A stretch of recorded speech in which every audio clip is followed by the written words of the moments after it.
हमारा प्रसंग चल रहा था बच्चों कि राजा उदयन जब अवंती को जाता है, अवंती प्रदेश को, तो राजकुमारी वासवदत्ता से उसको प्रेम हो जाता है और कामदेव के पांचों बाण उनके ऊपर गिरा दिए गए।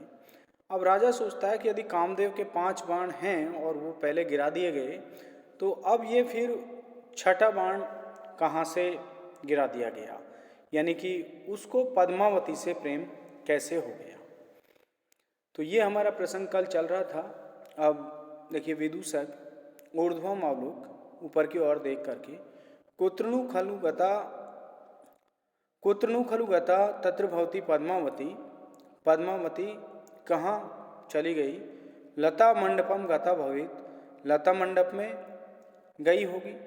उताहो अथवा असन कुसुम रुंचित व्याघ्रचम विगुंठितम यो पर्वत तिलकम नाम शिलापट्टकम गता भवेत, अथवा असन कुसुम रुंचित, असन पुष्प से ढके हुए व्याघ्रचम विगुंठितम और बाघ की चमड़ी से ढके हुए पर्वत तिलकम नाम शिलापट्टकम गता भवेत, पर्वत तिलक नाम के शिलापट्ट पे चली गई होंगी। अथवा अधिक कटुक सप्त गंध सप्तछद वनम प्रविष्टा भवेत, अथवा अत्यधिक कड़वी गंध वाले सप्तछद वनम सतोना के वन में प्रवेश कर गई होंगी। अथवा आलेखित मृग पक्षी संकुल दारू पर पर्वतकम गता भवेत, अथवा मृग आदि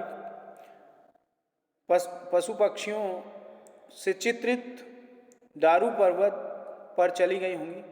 ही शरद काले निर्मले अंतरिक्ष, अरे शरदकालीन स्वच्छ आकाश में प्रसारित बलदेव बाहु दर्शनीयाम सारस पंक्तिम यावत समाहितम गच्छन्ति पश्यतु तावत भगवान।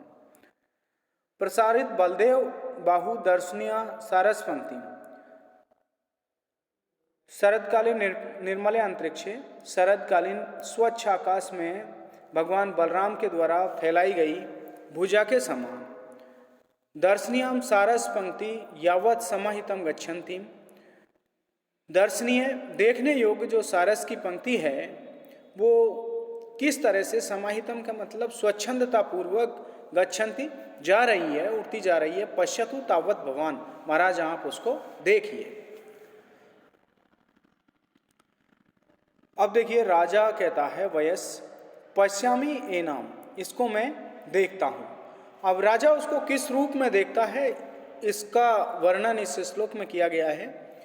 ऋजु आयताम च विरलाम च नतोन्नताम च सप्तऋषि वंश कुटलाम च निर्वर्तनेषु निर्मुच्यमानम भुजगोदरस्य निर्मलस सीमामेव अंबरतलस्य विभज्यमानम। देखिए, ऋजु आयताम, ऋजु का मतलब सीधी, आयताम का मतलब चौड़ी, और विरलाम का मतलब पतली, और नत का मतलब नीची, उन्नत का मतलब ऊंची, नीची और ऊंची, निर्वर्तनेशु और उसके घुमावों पे, सप्तऋषि वंश कोटिलाम, सप्तऋषि मंडल के तारों के समान, कोटिलाम का मतलब टेढ़ी, निर्मुच्च मानम भुजगोदरस्य, निर्मुच्च मानम भुजगोदरस्य, कैंचुली त्यागे हुए सर्प के स्वच्छ पेट के समान, निर्मलम अंबर तलस्य, स्वच्छ आकाश को, विभज्यमानाम सीमा में, मानो सीमाओं में, विभज्यमानाम का मतलब बांट रही हो, स्वच्छ आकाश को मानो सीमाओं में बांट रही हो, इस तरह की एनाम सारस पंक्तिम पश्यामी, मैं इस सारस की पंक्ति को देखता हूं। तो देखिए, यहाँ पर सारस की पंक्ति का वर्णन किया गया है कि सारस की पंक्ति जो आसमान में उड़ती हुई जा रही है उसका राजा अपने शब्दों में यहाँ वर्णन करता है कि वो सीधी है, चौड़ी है। कभी कभी तो वो पंक्ति, जब सारस की पंक्ति उड़ती हुई जाती है तो सीधी हो जाती है, कभी वो फैल जाती है, चौड़ी हो जाती है, कभी वो पतली हो जाती है, और कभी नत का मतलब नीचे की तरफ जाती है और उन्नत का मतलब कभी ऊपर की तरफ जाती है।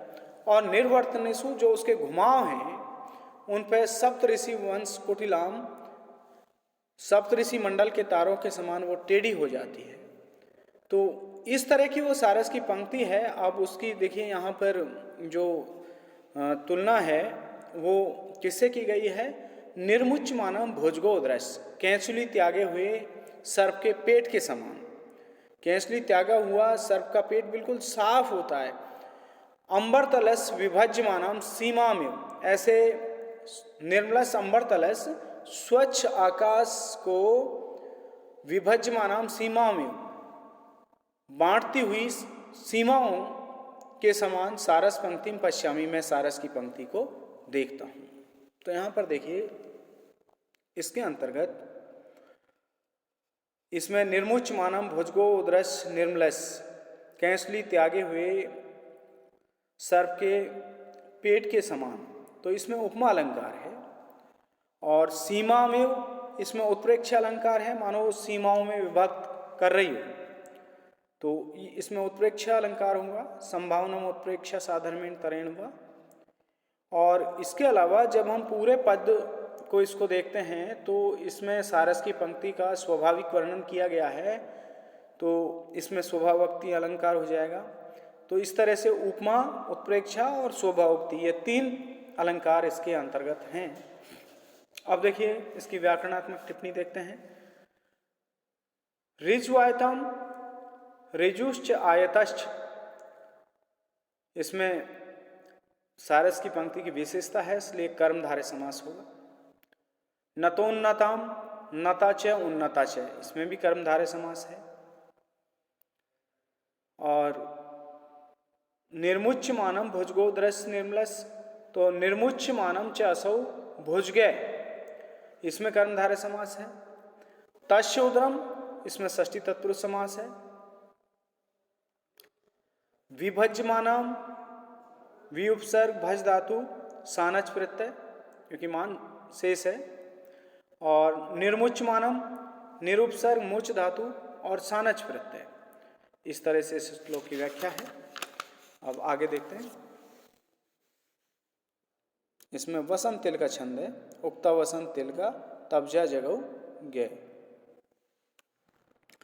चेटी पश्यतु पश्यतु भर्ती दारिका, एताम कोकन पांडुर रमणीय सारस पंक्ति यावत समाहितम गच्छन्ति अम्मो भर्ता। दासी कहती है, अब देखिए राजा ने सारस की पंक्ति का अपने शब्दों में वर्णन किया है, अब दासी उसको देख करके कहती है, पश्यतु पश्यतु भर्ती दारिका, राजकुमारी देखिए देखिए, एताम कोकनद माला पांडुर रमणीया सारस पंक्ति। एताम, इस कोकनद कहते हैं श्वेत कमल की माला के समान सुंदर इस सारस की पंक्ति को देखिए, यावत समाहितम गच्छन्ति, किस तरह से ये निश्चिंतता पूर्वक उड़ती हुई जा रही है। तो यहाँ पर दासी श्वेत कमल की माला के समान उसको उज्जवल और मनोहर मानती है। तो ये दासी के शब्दों में इस सारस की पंक्ति का वर्णन है। अब पद्मावती कहती है, हम आर्यपुत्र, अरे आर्यपुत्र, आर्य तव कारणाद आर्यपुत्र दर्शनम परिहरामी, आर्य तुम्हारे कारण से मैं आर्यपुत्र के दर्शनों से परहेज कर रही हूँ, दर्शनों को छोड़ रही हूँ। तदिमम तावत माधवी लता मंडपम प्रविशामि, और अब हम इस माधवी लता के मंडप में प्रवेश करें। वासवदत्ता तथा कुर्वन्ति, वासवदत्ता वैसा ही करती है। तो विदूषक तत्र भवती पद्मावती इह आगत निर्गता भवेत, विदूषक कहता है कि तत्र भवती पद्मावती, सम्मान्य जो पद्मावती हैं वो इह आगत, यहाँ आकर के निर्गता भवेत, वो निकल गई होंगी। तो राजा कहता है, कथम भगवान जानाति, आप कैसे जानते हो, आप कैसे कह सकते हो कि यहाँ आकर के पद्मावती चली गई हैं। तो विदूषक कहता है, इमान अवचित कुष्मान शेफालिका गुच्छकान पश्यतु तावद भगवान, इमान अवचित कुष्मान, ये चुने गए जो शेफालिका गुच्छान पश्यतु, गुच्छकान पर पश्यतु, फूल चुने गए इन हर श्रृंगार के गुच्छों को, हर श्रृंगार के फूलों को, गुच्छों को देखिए महाराजा। तो राजा अहो विचित्रता कुसुमस, यानी उसका कहने का मतलब यह है कि ये हर श्रृंगार के जो गुच्छे हैं इनसे पुष्प चुन लिए गए हैं, तो यहाँ पद्मावती इन फूलों को चुन करके चली गई। तो राजा अहो विचित्रता कुसुमस वसंतक। राजा कहता है कि फूलों की विचित्रता, फूलों का अनोखापन। तो वासवदत्ता आत्मगतम, वासवदत्ता अपने मन में कहती है, वसंतक संकीर्तनेन अहम पुनर्जानामि उज्जैन्याम वर्तिति। वसंतक ऐसा संकीर्तन करने से, ऐसा नामोच्चारण करने से, वसंतक का नामोच्चारण करने से मुझे ऐसा लगता है पुनर्जानामि उज्जैन्याम वर्तिति, मैं ऐसा समझती हूँ कि मैं उज्जैनी में ही निवास कर रही हूँ, क्योंकि उज्जैनी में राजा वसंतक, राजा का जो ये विदूषक वसंतक है वो उज्जैनी में था, तो उज्जैनी की याद उसको आ जाती है वासवदत्ता को। तो राजा वसंतक अस्मिन एव आसीनो शिलातले पद्मावती प्रतीक्षिष्या वही। राजा कहता है कि वसंतक इस शिलातल पर आसीन बैठ करके पद्मावती प्रतीक्षिष्या वही, पद्मावती का हम इंतजार करते हैं। विदूषक उपविष्ट उत्थाय, विदूषक बैठ करके और फिर खड़ा होकर के, भो तथा ही शरद काले तीक्ष्ण दुस्सह आतपे, वो कहता है कि महाराज, अरे महाराज, शरद काले तीक्ष्ण दुस्सह आतपे, ये शरद ऋतु का तेज और कठिनाई से सहने योग्य आतप है, गर्मी है। तदिमम तावत लता मंडपम प्रविशावे, इसलिए हम इस लता मंडप में, माधवी लता का जो मंडप है उसमें प्रवेश करें।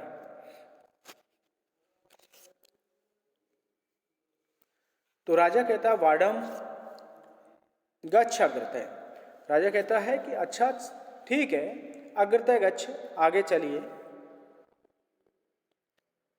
विदूषक एवं भवतु, ऐसा ही होगा। उभव परिक्रामते, और दोनों घूमते हैं। पद्मावती, पद्मावती कहती है सर्वम आकुलम कर्तु कामे आर्य वसंतक किमिदानीम कुर्वें, इस समय आर्य वसंतक सर्वम आकुलम कर्तु कामे, सभी को व्याकुल, आकुल का मतलब व्याकुल करना चाहते हैं। किमिदानीम कुर्वें, इस समय क्या करें। तो दासी कहती है भर्तीदारी के एताम मधुकर परनीली नाम अवलम लताम अवधूर भर्तारम वारिष्यामी। दासी कहती है कि राजकुमारी एताम मधुकर परनीली नाम, ये भौरों से, परनीली नाम का मतलब लदी हुई जो अवलंब लता है, उसको अवधुई हिला करके भर्तारम वारिष्यामी, मैं स्वामी को रोक दूंगी। यानी जैसे ही वो माधवी लता मंडप की ओर प्रवेश करेंगे तो मैं ये भौरों से लदी हुई जो अवलंब लता है इसको हिला दूंगी और स्वामी को मैं वहाँ रोक दूंगी, क्योंकि भौरे छिड़ जाएंगे। तो पद्मावती एवं करो, पद्मावती कहती है ऐसा ही करो, चेटी तथा करोती, और दासी वैसा ही करती है। तो विदूषक है अविह तिष्ठतु तिष्ठतु तावद भवान, विदूषक कहता है अरे तिष्ठतु तिष्ठतु तावद भवान, महाराज आप रुकिए रुकिए। तो राजा कहता है किमर्थम, किस कारण से रोक रहे हो। तो यहाँ पर विदूषक कहता है दास्या पुत्र मधुकरई पीड़ितो अस्मि, दासी पुत्र भौरों के द्वारा, मधुकरई भौरों के द्वारा पीड़ितो अस्मि, मैं सताया जा रहा हूँ। तो राजा माँ भवान एवं, राजा कहता है आप ऐसा मत कहो, ऐसा मत कहो, मधुकर संत्रास है परिहार्य, भौरों का जो संत्रास है, जो भय है, इसको परिहार्य, इसको दूर किया जा सकता है। तो यहाँ पर देखिए जैसे ही भौरे छिड़ते हैं तो वो विदूषक भौरों के लिए दासी पुत्र, ये एक साहित्यिक भाषा में दी गई गाली यहाँ पर देता है। तो राजा को ये ठीक नहीं लगता, क्योंकि भौरों का जो डर है उसको दूर किया जा सकता है। तो राजा उस विदूषक को ऐसा करने से रोकता है कि इसको दूर किया जा सकता है, इसलिए इनको आप गाली मत दीजिए। अब देखिए इसमें व्याकरणात्मक टिप्पणी देखते हैं। पश्यतु द्रस धातु से लोट लकार, ये प्रथम पुरुष एक वचन पश्यतु। अब परिहरामी परिउपसर्ग हृ धातु लट लकार उत्तम पुरुष एक वचन। प्रविशा में प्रउपसर्ग विष धातु लट लकार उत्तम पुरुष बहुवचन प्रविशा में। आगत औपसर्ग गम धातु तय प्रत्यय आगत। औचित कुसुमान औचित औपसर्ग पूर्वक ची धातु से तय प्रत्यय औचित। और औचित कुसुमान औचितानी कुसुमानी येभ्य तान, इसमें बहुब्रीहि समास हो जाएगा। सेफालिका गुच्छान सेफालिका गुच्छकान षष्ठी तत्पुरुष। आसीन ये आस धातु से सानच प्रत्यय आसीन। अब देखिए इसमें जो राजा है वो विदूषक को ऐसा करने से रोकता है। वो जो दासी पुत्र की गाली वहाँ पर देता है विदूषक, उससे मना करता है राजा कि इनका जो संतरास है इसको आप दूर कर सकते हैं। तो मधु मदकला मधुकरा मदनार्था भी प्रिया भी उपगूढ़ा पाद न्यास विषण्णा वयम एव कांता अभियुक्ता स्यु। मधु मदकला, मधु ने मदय तेन कला, तो मधुपान से गूंजने वाले, कला का मतलब गुंजन करने वाले, शहद को पी करके गुंजार करने वाले। मदन आर्ता भी, कामदेव से आर्ता भी का मतलब पीड़ित। प्रिया भी अपनी पत्नियों के उपगूढ़ा, ये लोग लिपटे हुए हैं अथवा चिपके हुए हैं। यानी शहद पी करके मधुर गुंजार करने वाले ये जो भौरे हैं, अपनी कामदेव से पीड़ित जो पत्नियां हैं उनसे ये लिपटे हुए हैं। तो ये भौरे पाद न्यास विषण्णा, पैर रखने से, विषण्णा का मतलब दुखी होकर के, वयम एव कांता वियुक्ता स्यु, हमारी तरह ये अपनी पत्नियों से अलग हो जाएंगे, इसलिए ऐसा मत करो। क्योंकि यहाँ पर देखिए जो राजा उदयन है वो इस समय विरह की अवस्था में है। तो वो राजा समझता है कि विरह का दुख आखिर क्या होता है, क्योंकि वो जिस पीड़ा से गुजर रहा है तो वो नहीं चाहता कि कोई दूसरा व्यक्ति अथवा दूसरा जो ये जीव है ये विरह की अवस्था में नहीं जावे। इसके लिए वो कहता है कि मदमस्त होकर के ये भौरे अपनी पत्नियों से लिपटे हुए हैं, तो ये हमारे आगे पैर रखने से ये अपनी पत्नियों से अलग हो जाएंगे, इसलिए ऐसा आप मत करो। अब देखिए इसकी व्याकरणात्मक टिप्पणियां देखते हैं। मधु मद कला, मधु ने मदय तेन कला, मधु मद कला, तो इसमें तृतीय तत्पुरुष समास हो जाएगा। मदन आर्ता भी, मदनेन आर्ता भी, कामदेव से पीड़ित, इसमें तृतीय तत्पुरुष समास है। उपगूढ़ा, उपसर्ग पूर्वक गुह धातु से तय प्रत्यय उपगूढ़ा। पाद न्यास, पाद न्यासेन, तो इसमें भी तृतीय तत्पुरुष समास है। पाद न्यासेन विषण्णा, पैर रखने से दुखी, तृतीय तत्पुरुष समास। विषण्णा व्युपसर्ग पूर्वक सद धातु से तय प्रत्यय। कांता कम धातु से तय प्रत्यय और टाप प्रत्यय कांता। कांता वियुक्ता, कांता भी वियुक्ता, पत्नियों से अलग, तो इसमें वही तृतीय तत्पुरुष समास है। तो इस श्लोक के अंतर्गत विशेष रूप से तृतीय तत्पुरुष समास का विशेष रूप से यहाँ पर प्रयोग हुआ है। धन्यवाद।